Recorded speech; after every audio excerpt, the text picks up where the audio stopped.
العظيم الذي بسم الله الرحمن الرحيم المصطفى رسول الله سيدنا محمد صلى الله عليه وسلم وعلى آله وأصحابه وأزواجه وأولاده وذريته والتابعين والتابعين وسلم من دين ثم إلى أرواح أربعة الأئمة المجتهدين وقل في الدين والعلماء العاملين والفقهاء والباطلين والقراء وسلسلة الصوفية المحققين ثم إلى روح سيدنا المهاجر إلى روح بن عيسى ثم إلى سيدنا قدم محمد بن علي وعلي وصول وفراهم ثم إلى روح قبيل العلماء بحامد محمد بن محمد الغزالي ثم إلى روح بن قمش الشيخ عبد القادر الجيلاني ثم إلى روح سيد قلب الإرسال باقوسني والبلاد عبد الله بن علي الهدى البعالوي ثم إلى روح سيد محمد بن عبد الكريم أسمى المدني وخليفة الشيخ محمد رشاد بن عبد الله البنجري ثم إلى روح الشيخ عبد الصمد الفالنباني ثم إلى روح الشيخ محمد كشف الأنوار بن إسماعيل ثم إلى الشيخ محمد شهراني عالم ثم إلى الشيخ محمد شهرون عبد الباقر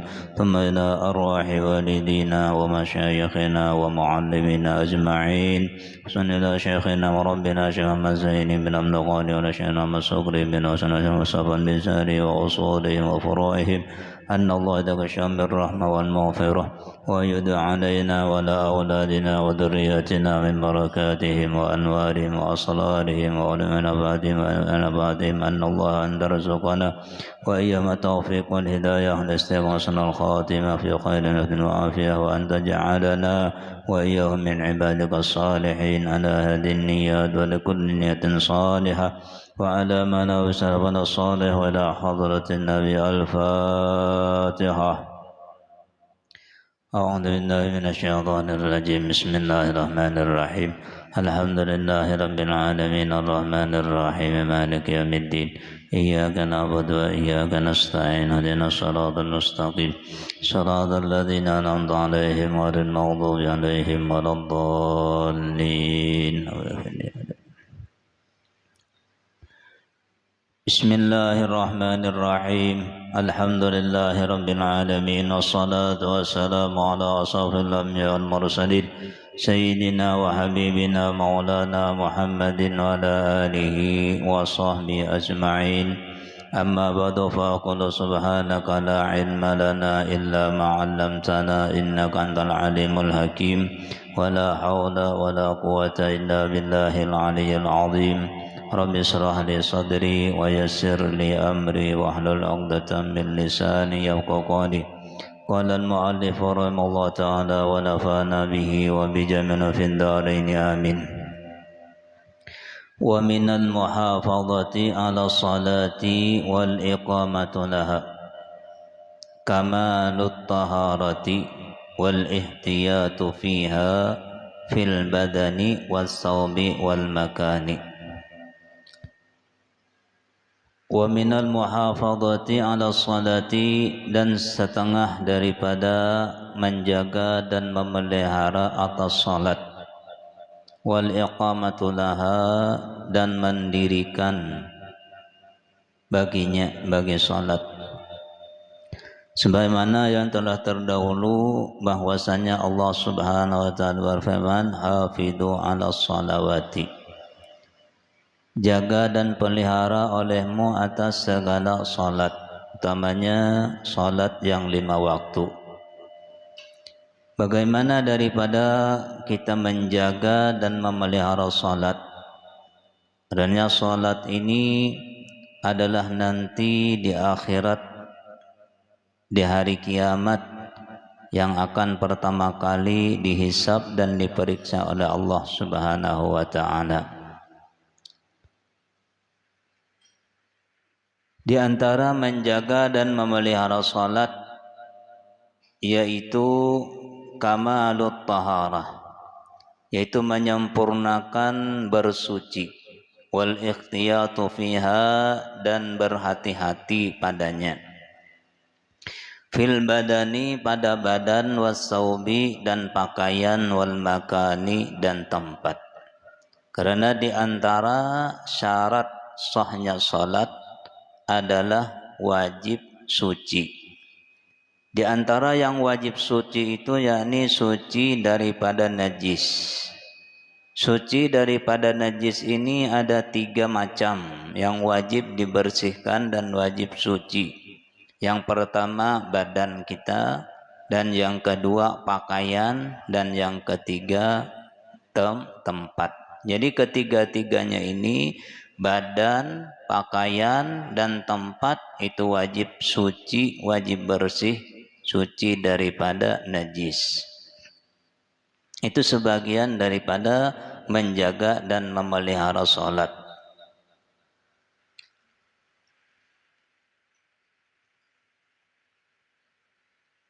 Kenapa? Karena qala alaihi salatu wassalam at-tahuru miftahus shalah.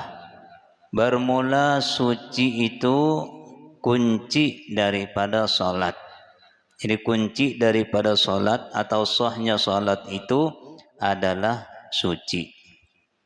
Suci tempat, suci badan, dan pakaian.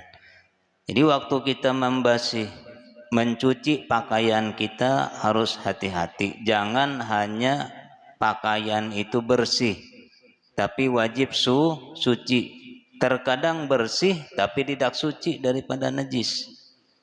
Kalau kotor boleh saja itu adalah masih suci. Karena kotorannya misalnya dengan debu, kotor kan kelihatannya, tapi suci. Tapi yang diperlukan di dalam sholat adalah suci dan bersih. Nah, kelihatannya bersih dan suci.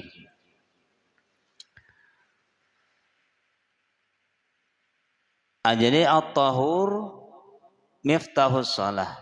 Suci bersih itu adalah kunci daripada salat. Wa fil hadisil akhar at-tahuru syatrul iman. Suci itu separuh daripada iman. Jadi orang yang beriman itu harus suci. Jadi hati-hati waktu kita mencuci pakaian, utamanya adalah pakaian yang untuk kita pakai sembahyang. Jangan hanya bersih tapi wajib suci. Karena itu adalah termasuk daripada syarat sahnya salat. Apabila pakaian kita tidak suci, maka salatnya tidak sah. Nah, kita beriman, orang yang beriman ini, orang Islam wajib melaksanakan sholat. Sholat ini adalah kebutuhan kita. Jangan kita merasa terpaksa sembahyang. Sholat itu adalah kebutuhan kita.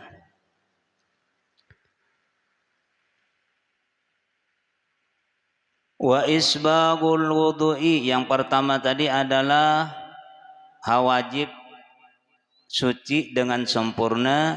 Wa isbagul wudu'i, dan menyempurnakan wudu.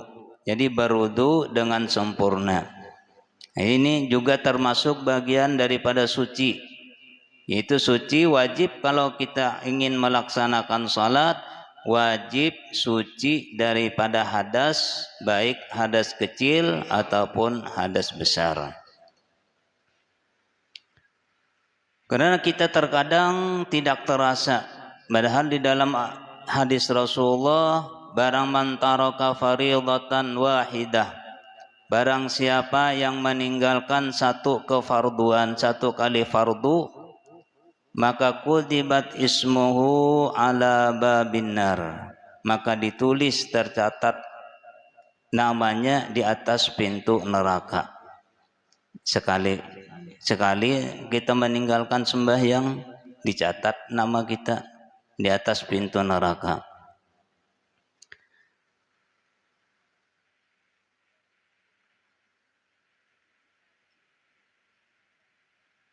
Jadi wajib kita belajar supaya sembahyang kita itu sempurna.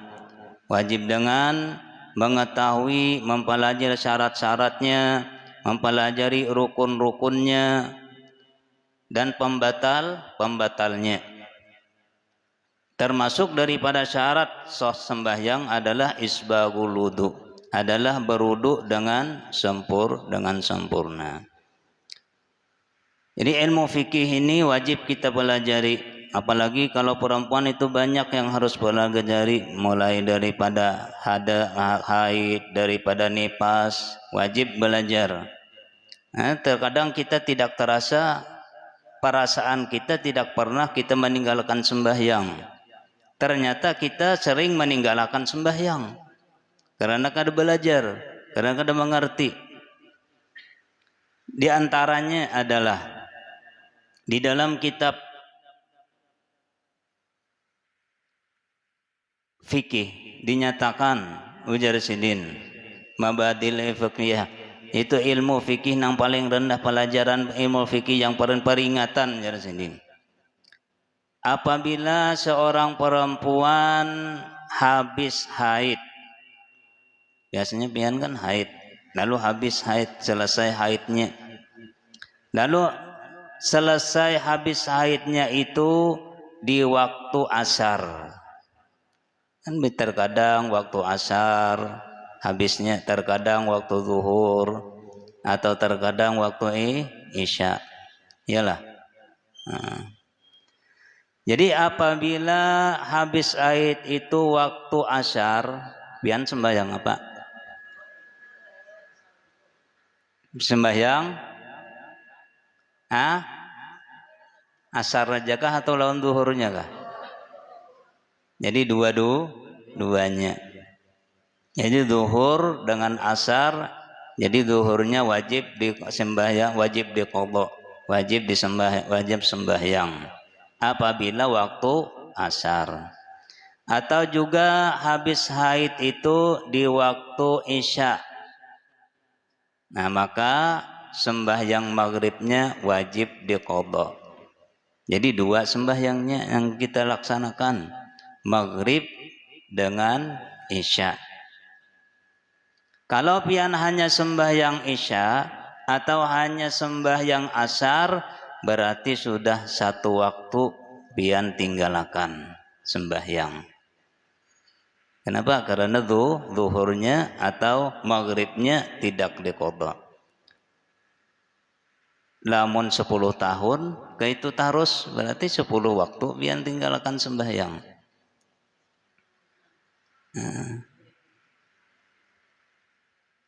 Nah, tapi kalau habis haid itu di waktu zuhur atau di waktu maghrib atau waktu subuh, maka hanya sembahyang zuhur, sembahyang maghrib, dan sembahyang subuhnya. Nah, itu kalau, nah begitu juga waktu memulai atau waktu datang haid. Ini bisa pian tertinggalkan sembahyang juga waktu datangnya haid. Kenapa?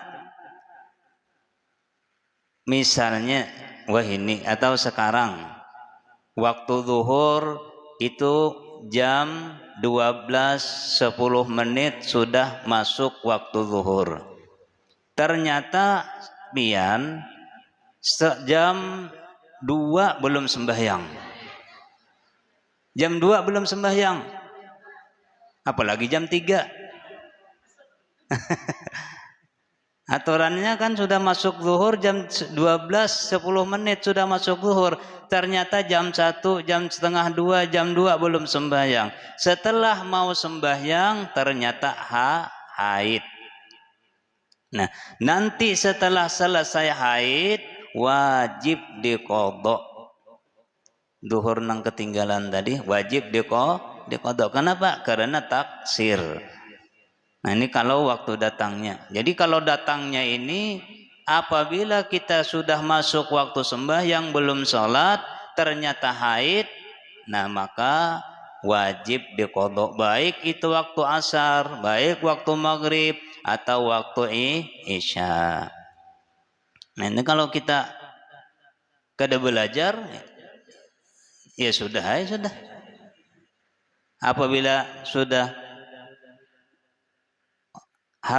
mau sholat, ternyata sudah jam 2, mau sholat haid, ya selesai, tidak diqadha. Ternyata kita meninggalkan sembahyang zuhur, wajib diqadha. Nah.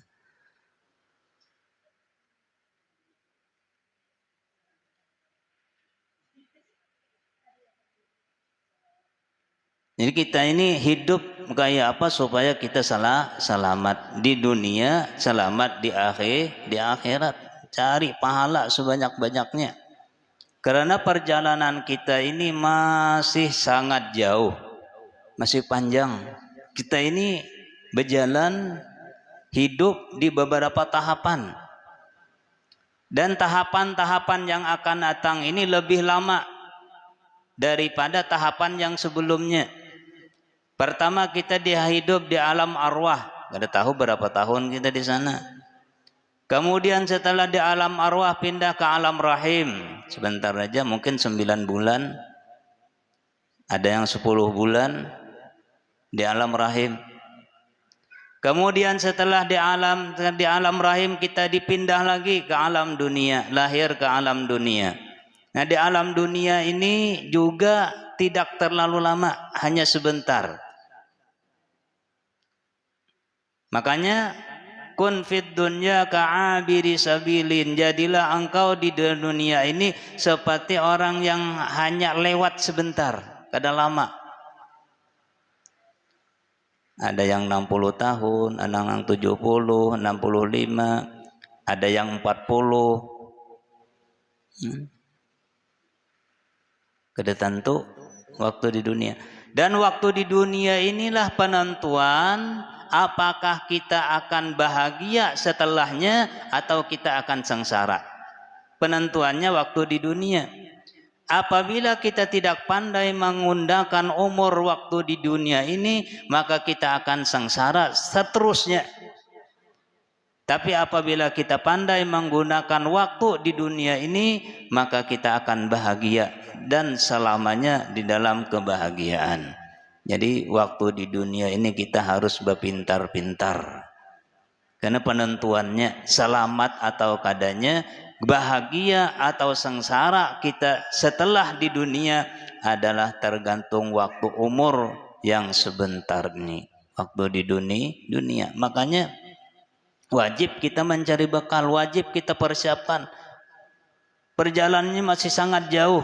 Kemudian dipindah lagi ke alam kubur. Tidak tahu berapa tahun di dalam kubur. Dalam kubur itu lebih lama daripada alam dunia.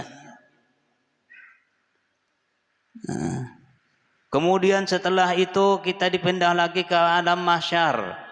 Nanti setelah alam mahsyar, di alam mahsyar itu ada timbangan, ada siratal mustaqim, ada hisab bermacam-macam. Kemudian setelah itu hanya terminal terakhir, yaitu surga atau neraka. Nah, ini yang selama-lamanya abadi untuk selama-lamanya. Jadi masih panjang, makanya di dalam Al-Quran Allah Subhanahu Wa Taala berfirman, wa tazawwadu, cari bekal, cari sangu. Jangan sampai kita meninggal dunia menuju ke akhirat tidak membawa bekal, tidak membawa sangu. Akan menyesal dan akan rugi, akan sengsara. Namun di dunia kita musafir, kehabisan sangu di tengah jalan, insya Allah bisa aja pinjam sana pinjam sini.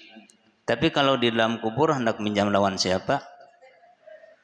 Dan mungkin malaikat mungkar nakir meminjami amal. Kecuali kita ada mempunyai tabungan waktu di dunia amal soleh atau amal jariyah, anak yang soleh yang selalu mendoakan. Ada tabungan, ada simpanan. Banyak jalan-jalan pahala. Makanya jalan pahala bagi orang yang beriman itu selalu apapun yang dikerjakan selalu mendatangkan pahala, tapi asal beriman. Banyak jalannya. Asal kita berilmu dan mengerti. Tapi kalau tidak berilmu dan tidak mengerti, maka kita tidak akan mendatangkan pahala. Kalau kita berilmu, mengerti, walaupun kelihatannya sepele, ringan, tapi pahalanya ganal, pahalanya besar. adalah pahalanya yang besar. Ibu-ibu ada pahala nangganal Bu. Pahala besar. Padahal terkadang ini kerjaannya sehari-hari kita kerjakan, tapi karena kita tidak tahu, dikiranya kedua pahala. Ada di dalam kitab itu seorang istri yang menyuguhkan minuman kepada suaminya dengan ridha, dengan niatan apa? Dengan ikhlas, lalu menyuguhkan minuman kepada suaminya, lalu diminum oleh suaminya, maka pahalanya sama dengan menghatamkan Quran 3 kali.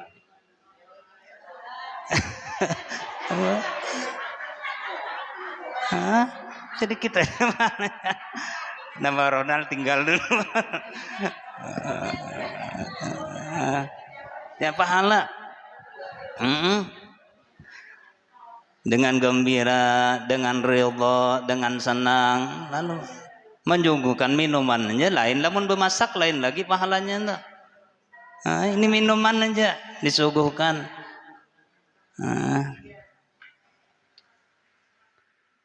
Apalagi suaminya meminta, jangan sampai ambilkan air, ambil sorang gitu. Ambil sendiri.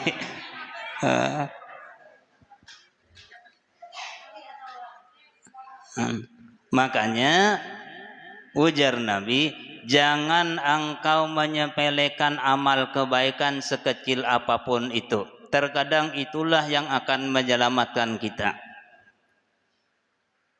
Walaupun kita anggap sepele, sampai-sampai kata Rasulullah, membuang sesuatu duri yang ada di jalan itu adalah sedekah. Ada paku di jalan kita ambil, berpahala, dibuang. Siapa tahu nanti ada orang lewat, nah pecah ban orang, menyelamatkan orang. Nah, daripada itu kata beliau, jangan sampai kita meremehkan amal sekecil apapun itu, karena itu besar di hadapan Allah Subhanahu wa taala. Dan juga jangan kita meremehkan dosa sekecil apapun itu, karena di dalam dosa itulah murkanya Allah Subhanahu wa taala.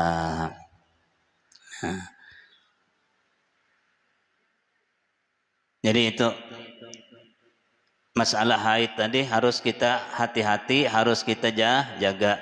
Jadi apabila ternyata waktunya sudah masuk waktu sembahyang, kita belum sholat, ternyata setelah mau sholat datang haid, maka nanti diingatkan itu wajib diqadha. Begitu juga apabila habis haid itu di waktu asar atau di waktu isya, maka salat yang wajib dikerjakan yaitu 2, zuhur dan asar, maghrib dan isya. Jadi termasuk daripada menyempurnakan sembahyang adalah isbagul wudu, menyempurnakan wudu, taslisuhu min ghairi waswasatin wala israfin. Wa tajdidul wudu'i li kulli salatin minas sunnah, dan memperbaharui wudu bagi tiap-tiap salat itu termasuk daripada pekerjaan sunnah. Jadi sunat kita memperbaharui wudu, walaupun wudu kita itu tidak batal. Misalnya dari sholat maghrib sampai isya tidak batal, sunat kita apabila mau sholat memperbaharui wudu. Dan memperbaharui itu ini besar pahalanya. Besar pahalanya orang yang memperbaharui wudu. Di antaranya adalah menggugurkan dosa, menghapus dosa. Memperbaharui wudu itu adalah menghapus dosa.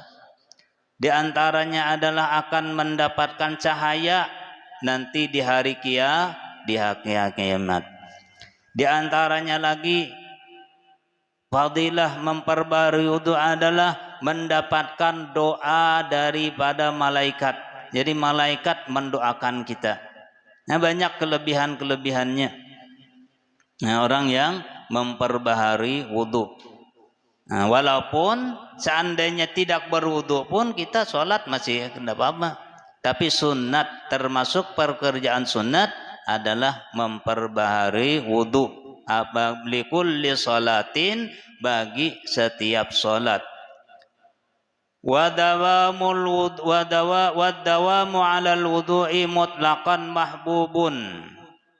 Dan selalu di atas wudu itu adalah mahbub, pekerjaan dan perbuatan yang dicintai oleh Rasulullah. Nah, jadi tidak batal wudu kalau bisa. Jadi apabila berwudu, apabila batal berwudu, apabila batal berwudu. Apalagi hendak guring, sunat dalam keadaan berwudu. Yang penting berwudu dulu. Lamun tersentuh lawan suami, yang penting berwudu dulu hendak guring. Anak guring itu ada dulu kita bacaan. Ujar Nabi berpasan lawan Siti Aisyah, ya Aisyah, jangan engkau tidur kecuali engkau sudah menghatamkan Al-Quran. Jadi hendak tidur harus hatam Quran dulu. Itu pesan Nabi. Jangan engkau tidur kecuali sudah berhaji dan berumrah. Jangan engkau tidur kecuali engkau sudah membaca salawat kepada seluruh para nabi-nabi. Jangan engkau tidur kecuali engkau sudah meminta ampun kepada seluruh kaum muslimin. Ujar Siti Aisyah, kapan guringnya? Mahatam Al-Quran. Nah, ujar Nabi, barang siapa membaca surah Al-Ikhlas 3 kali, maka sama dengan mahatamkan Al-Quran. Ini hendak guring baca. Yang pertama membaca apa? Membaca bismillah. Bismillahirrahmanirrahim 21 kali. Barang siapa membaca bismillah 21 kali hendak tidur, maka Allah SWT selamatkan daripada kebakaran, selamatkan daripada kemalingan, diselamatkan daripada kebanjiran. Membaca bismillah 21 kali. Yang baru baca bismillah surah Al-Ikhlas 3 kali. Kemudian baca subhanallah walhamdulillah wala ilaha illallah wallahu akbar 4 kali. Nah, maka pahalanya ujar Nabi sama dengan haji dan umrah. Ini subhanallah walhamdulillah wala ilaha illallah wallahu akbar.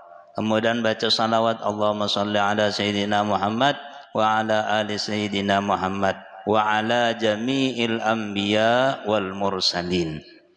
Wa ala jami'il anbiya wal mursalin. Nah, berarti kita membaca salawat kepada Rasulullah dan kepada seluruh nabi dan baca istighfar, astaghfirullah li walil mu'minina wal mu'minat. Hendak tidur 3 kali paling kurang.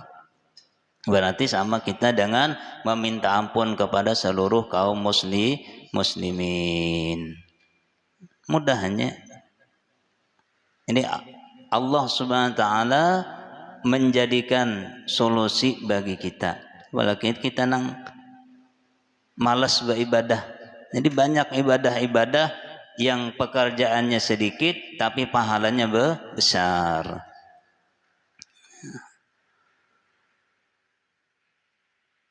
Wa fihi manafi'u katsiratun, dan padanya manfaat yang banyak. Balagana anna Allah Ta'ala qala li Musa alaihi salam, idza asabatka musibatun wa anta ala ghairi taharatin fala talumanna illa nafsaka. Wa qad waradatil ahaditsu shahihah bi anna man tawaddaa fa asana al-wudu'a, dan sungguh datang hadis yang sahih bi anna man tawaddaa, dengan bahwasanya orang yang berwudu kemudian dia memperbaiki wudunya, artinya wudu jangan sempurna, batas-batasannya, waktu membasuh muka, waktu membasuh kedua tangan, waktu membasuh kaki, kemudian kalau bisa sebagaimana yang diajarkan yang di sana oleh Imam Ghazali, setiap membasuh itu ada doanya. Ada doanya ketika membasuh muka, Allahumma bayyid wajhi binurika ya matabyadu wujuhu awliyaik. Kalau kena hafal bahasa Arabnya, bahasa kita, ya Allah putihkan mukaku ketika putih oleh muka wali-wali atau kekasih-kasih engkau, yaitu di hari kiamat. Karena muka seseorang di hari kiamat itu kan, walaupun di dunia putih, belum tentu di akhirat nanti putih, bisa juga hitam. Walaupun hitam di dunia, tapi di akhirat bisa juga putih. Mengapa? Dengan cahaya wudunya waktu di dunia. Minta kepada Allah. Ketika membasuh tangan kanan, ya Allah berikan catatan amalku dengan tangan kanan. Membasuh tangan kiri, ya Allah jangan engkau berikan catatan amalku nanti di akhirat dengan dari sebelah kiri. Kemudian apabila kita berwudu dengan sempurna, kharajat jami'u khatayahu min a'dha'ihi, maka keluarlah seluruh kesalahannya, dosa-dosanya daripada anggota-anggotanya. Wa dakhala fi sholati naqiyan minadh-dhunub, dan dia masuk mengerjakan salat hal keadaannya bersih daripada dosa. Jadi harus sempurna wudunya. Nah, itu termasuk daripada tadi memelihara yang diperintahkan Allah Subhanahu wa taala untuk memelihara salat. Yang pertama adalah mensucikan badan dengan sempurna dan menyempurnakan wudu. Itu termasuk daripada menyempurnakan memelihara salat. Mudah-mudahan ada manfaatnya. Mudah-mudahan Allah Subhanahu wa taala memberikan taufik dan hidayah kepada kita yang bisa melaksanakan perintahnya dan menjauhi larangannya. Amin amin ya rabbal alamin. Bisirrin nabi wa ali nabi salatil fatihah. Bismillahirrahmanirrahim. Alhamdulillahi rabbil alamin. Ar-Rahmanir Rahim. Maliki yaumiddin. Iyyaka na'budu wa iyyaka nasta'in. Ihdinas siratal mustaqim. Siratal ladzina an'amta 'alaihim ghairil maghdubi 'alaihim waladdallin. Amin. Bismillahirrahmanirrahim. Alhamdulillahi rabbil alamin. Wassalatu wassalamu ala asyrafil anbiya'i wal mursalin sayyidina wa habibina maulana Muhammadin wa ala alihi wasajma'in. Allahumma anfa'na bima 'allamtana wa 'allimna ma yanfa'una wa zidna ilma. Allahumma arinal haqqa haqqan warzuqna ittiba'ahu wa arinal batila batilan warzuqna ijtinabah. Allahumma astur ayubana wa ayuba mu'allimina anna wa la tadhhab barakati 'ulumina. Rabbana atina fid dunya hasanah wa fil akhirati hasanah wa qina adzabannar. Sallallahu ala sayyidina Muhammadin wa ala alihi wa sallam. Walhamdulillahi rabbil alamin. Taqabbalallahu minkum. Amin. Taqabbal.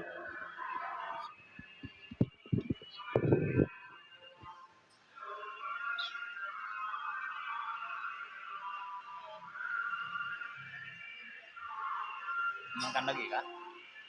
Namanya.